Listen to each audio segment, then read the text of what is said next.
আচ্ছা বন্ধুরা, তো খেয়াল করো যে কী দেওয়া আছে এখানে। একটা অবতল দর্পণ, তো সেই অবতল দর্পণের যে ফোকাস দূরত্ব সেটা কত? 0.2 মিটার। ফোকাস দূরত্ব মানে কি বলো তো? এফ এফ এফ আছে না, এফ আছে তোমার ফোকাস দূরত্ব, সেটা দেওয়া আছে। এরপর লেখা আছে কি যে দর্পণটি হতে কত দূরে একটা বস্তু স্থাপন করলে বাস্তব প্রতিবিম্বের আকার, বাস্তব যে প্রতিবিম্ব, খেয়াল করে শোনো, বাস্তব প্রতিবিম্বের আকার বস্তুর আকারের 1/4 হবে। অর্থাৎ বলছে কি যে তোমার যে অরিজিনাল যে বস্তুটা, ঠিক আছে, তো সেই এই যে বস্তুটা, এটার যে এটাকে যদি তুমি 4টা ভাগ করো, এই যে 4টা ভাগ করলাম না, এই 4 ভাগের 1 ভাগ হবে আর কি, ঠিক আছে। মানে প্রতিবিম্বের আকার কতটুকু হবে? এটার 4 ভাগের 1 ভাগ হবে।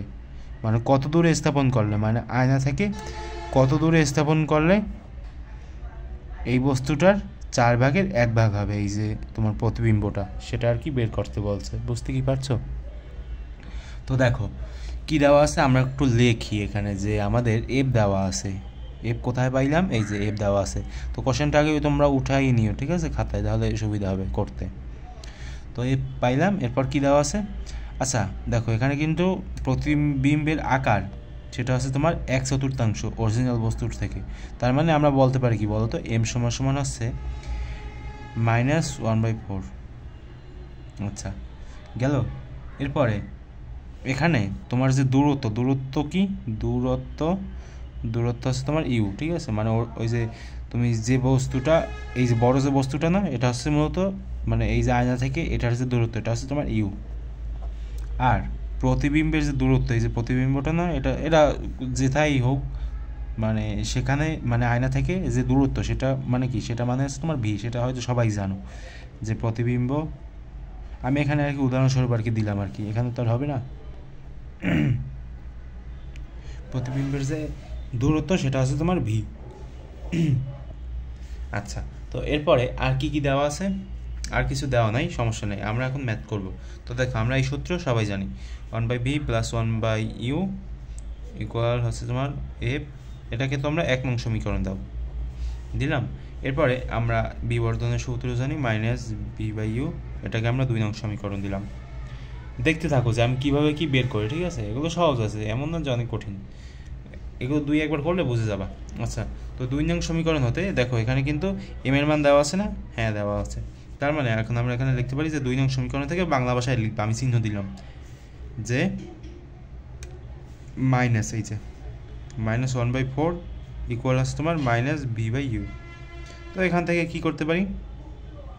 ভি এর মানটা বের করতে পারি, মাইনাস মাইনাস কাটা মানে ক্যান্সেল আউট।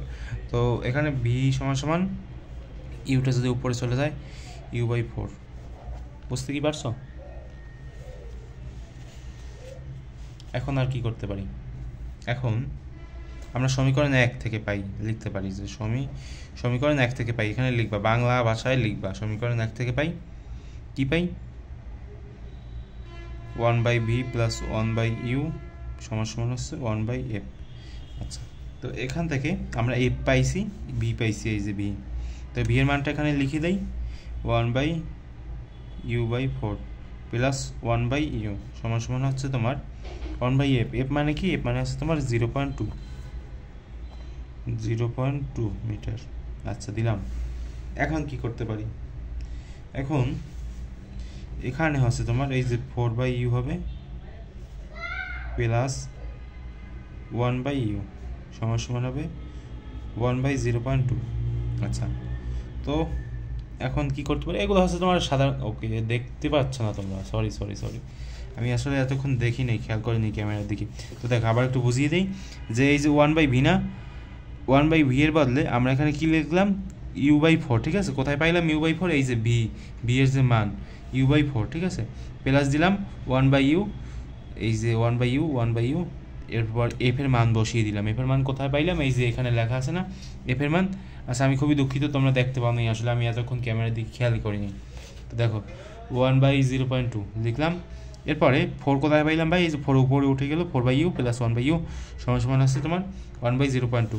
এখন লসাগু করবা, এরকমভাবে লসাগু করবা, লসাগু করে এখানে হবে তোমার 1, এখানে হবে 4, মানে কি 5 হবে নাকি, এখানে হবে তোমার 5, এই যে 5/u সমান হচ্ছে তোমার 1/0.2। আচ্ছা এখন তুমি ইউ এর মান বের করো, ইউ এর মান হচ্ছে তোমার এরকমভাবে বের করা যায় 5 গুণ 0.2, ক্যালকুলেশন করো কত আসবে বলো তো, 5 গুণই 10, তার মানে কি 1, অর্থাৎ 1 মিটার। ঠিক আছে, আবারও দেখতে পাচ্ছ না, সরি আমি খুবই দুঃখিত, আসলে আমার মানে ক্যামেরাটায় হয় কি যে একটু মানে আমি যদি এই পাশে আনি তাহলে আবার উপরে তো দেখা যাবে না, সেজন্য আর কি এরকম করতে হয়। তো একটু কষ্ট সহকারে ধৈর্য সহকারে একটু দেখার চেষ্টা করো, মানে যদি শিখতে চাও তাহলে কারণ এগুলো তো ছাড়া আমি করাতে পারবো না, কারণ যেহেতু আমার কাছে এখন পর্যন্ত ওই ধরনের কোনো সিস্টেম নেই, সেহেতু হচ্ছে আমার এরকমই করাতে হবে। তো করতে থাকো, আর পরবর্তীতে এই যে প্লে লিস্টটা আছে না, এই প্লে লিস্টটা যদি সম্পূর্ণ শেষ করতে পারো, আমার মনে হয় যে মোটামুটি তোমার এই অধ্যায় সম্পর্কে ভালো একটা ধারণা মানে তুমি একটা ধারণা পেয়ে যাবা, আর ম্যাথমেটিক্সগুলোও মোটামুটি কমন এসে যাবে পরীক্ষায়। ঠিক আছে, করো। এখানে প্রায় 5-6 কটা ভিডিও দিলাম, এখানে 5-6টা হয়তো ভিডিও দিয়েছি, তো সেগুলোই দেখো। আর তোমাদের ওই যে সিটের যে ম্যাথগুলো না, সিটের ম্যাথ না, তো এগুলো কি কনসেপ্ট, মানে এগুলো আর কি আমি করালাম না, কারণ এগুলো হচ্ছে তোমার টেস্ট পেপার দেখে একা একা শিখে যাবা। ঠিক আছে, একা একা শিখবা কীভাবে, নোট করে রাখবা, নোট মানে আনকমন কিছু পাইলে নোট করে রাখবা, পরবর্তীতে কাজে লাগবে। এখন তোমাদের সময় খুবই কম, মাত্র কয় মাস আছে, আর 1 মাস আছে, তো করতে থাকো। ঠিক আছে।